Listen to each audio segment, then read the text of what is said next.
r/out of the loop.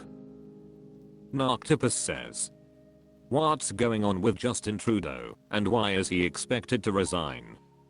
I just saw on Twitter and now multiple major news sources that he is likely to resign this week, but I have not been keeping up with the news lately, so I guess I'm missing something. This seems like a very out of nowhere surprise to me. I don't know a lot about him or if he has any ongoing scandals. The Mongoose07 says, answer, Trudeau has been in office for nearly a decade.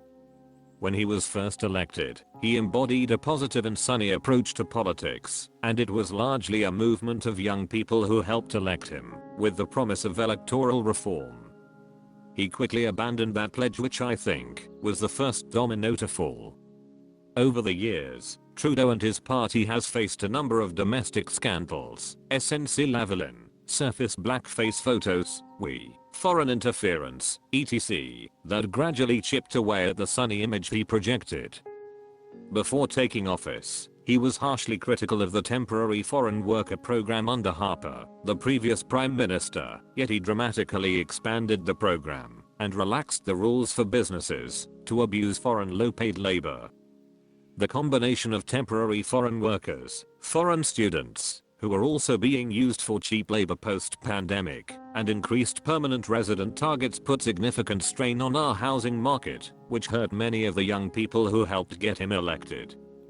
Many have seen very jarring and sudden demographic shifts in their own communities, which has contributed to a sense of frustration.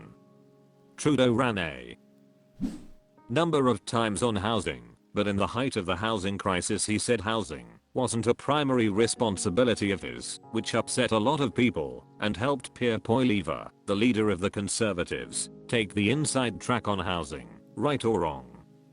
Many of the Liberals' programs on housing until recently merely stoked more demand, and he has openly said that it's important housing prices don't decline as it could hurt the retirement dreams of seniors. This landed very poorly with young people. His government recently had to acknowledge that they exceeded their projected deficit by $20 billion, from $40 billion to $60 billion. His finance minister, Chrystia Freeland, chose to resign rather than own the fiscal mess. She accused him of focusing on gimmicks such as a $250 check to all Canadians, rather than keeping their powder dry for a potential trade war with the Trump administration. This was, really, the last straw. After Freeland's resignation, an increasing number of his own MPs began demanding his resignation. Trudeau also has had a habit of speaking a bit sanctimoniously to Canadians, only apologizing for the misdeeds of historical figures and never his own. The combination of the factors above have steadily chipped away at his popularity over time. Much of his rhetoric focused on diversity and what makes us different, whereas I think many Canadians were looking for a more uniting, less alienating message. Economically, we have also faced stagnant productivity, declining standards of living, declining GDP per capita, increased costs of living, and some cultural issues taking footholds here. This is a simplified version of what has happened over the past 10 years or so, but Canadians are livid about our immigration system, fiscal mismanagement, housing crisis and general fatigue. Under Trudeau, the national consensus on immigration has frayed, which has historically been broadly supported, and there is a real current of visceral anger over it. I think there are some bad faith people who misrepresent Trudeau. I actually voted for him in 2015, but it's a fact that he is profoundly unpopular in Canada for the reasons above. He's a skilled politician and it's frankly amazing he has lasted this long, but at this point his legacy is in serious question. Emilia Lucas says, this is accurate, but forgot that he ran on the budget will balance itself approach. Laughable back then, and with his finance minister resigning, it's clear I wasn't the only one laughing at it. r/out of the loop. Civil Complaint 5854 says, what's up with everyone hating that Emilia Perez won a bunch of Golden Globes? After the Golden Globes aired yesterday, I noticed a lot of social media posts resenting the fact that Emilia Perez won in several categories. I haven't seen the movie, but it seems to be really polarizing, with some people straight up saying it's bad. Why did the Golden Globes voters have such high praises compared to the internet, and what's up with the film's controversial status in general? Left square bracket. Emilia says. Answer: there's 3 main issues with the film. Everyone's, but particularly Selena Gomez's, pronunciation of Spanish is abysmal. It's clear that Gomez does not speak Spanish and there wasn't any professional coach on set to assist with this. Additionally, the vocabulary used is something that no Hispanic person uses on the regular. At some point in the film, Gomez's character refers to her vagina as vulva, which is the technically correct medical term, but no person uses this word colloquially, much less in a dirty talk scenario. A Hispanic woman would have used panacha, pucha, or concha. One of the main characters in the film is trans, and trans advocates consider that her portrayal is in poor taste. I cannot comment further on this as I'm not part of that community. Edit. To clarify this, I stand with the trans community. I just don't want to hijack a space for their voice to be heard. This film makes a very careless, if not insulting, portrayal of the victims of the Mexican drug war, specifically of the hundreds of thousands who have been killed or disappeared and their families. The director made no effort to approach any Mexican authority or victim advocacy group before portraying this very complex topic on film. Alcohooligan says.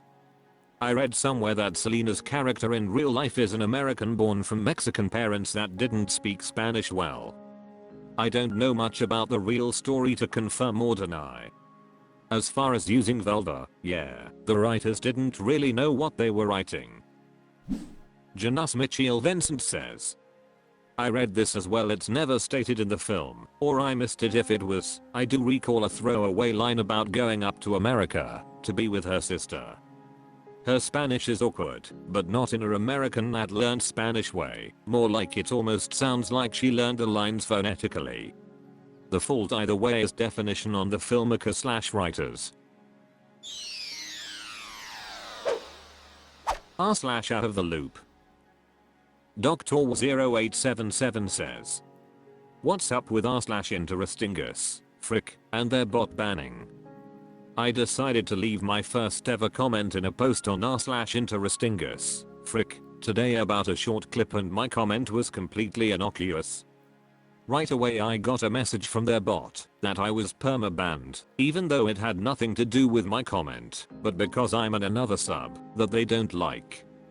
It happens to be an Etsy related sub. And I have no idea what is going on. The instructions stated to remove the comment and reply with I have read the ban message, deleted all posts and comments in that subreddit, and am now ready to be unbanned. However, I want to understand what is going on. I'm not going to remove a comment that does not violate anything just because. It said I could reply to the message to speak with the mods, but then doing that ended up with the bot responding I didn't follow the instructions, and now I'm muted for 28 days despite the message itself stating that I could. Can someone fill me in on what is going on over there? Messages. Send Astronomy says. Answer: it seems like most posts to that subreddit are from bots.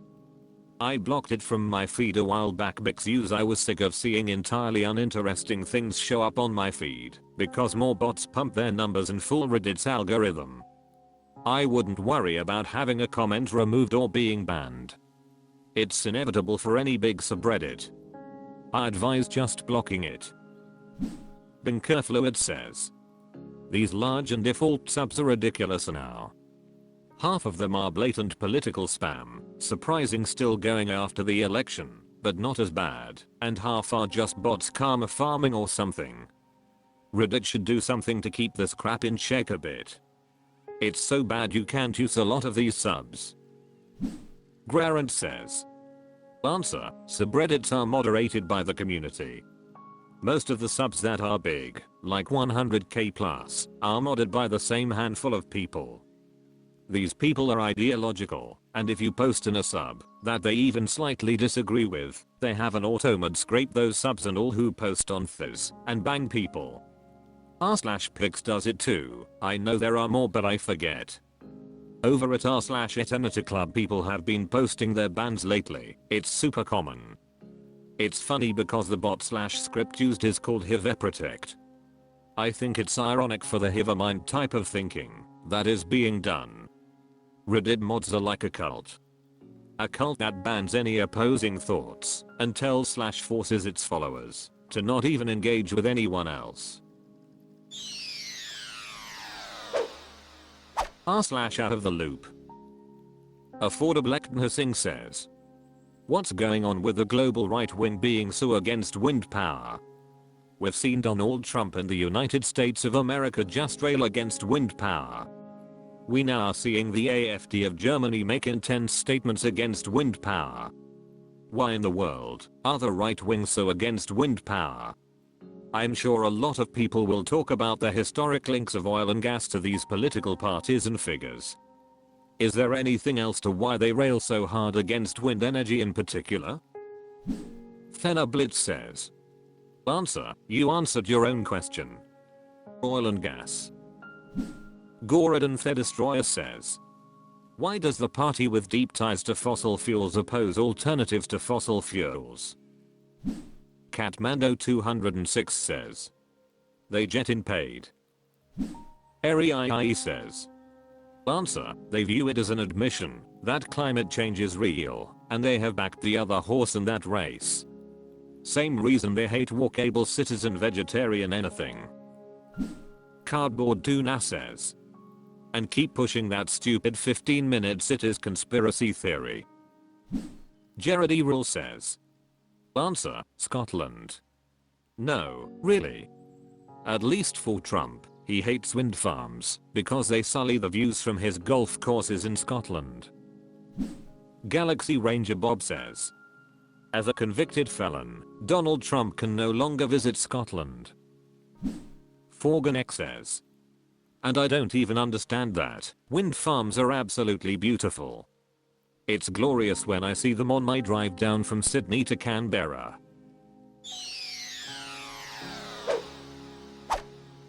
That's all for this video. Thank you for watching. Please subscribe.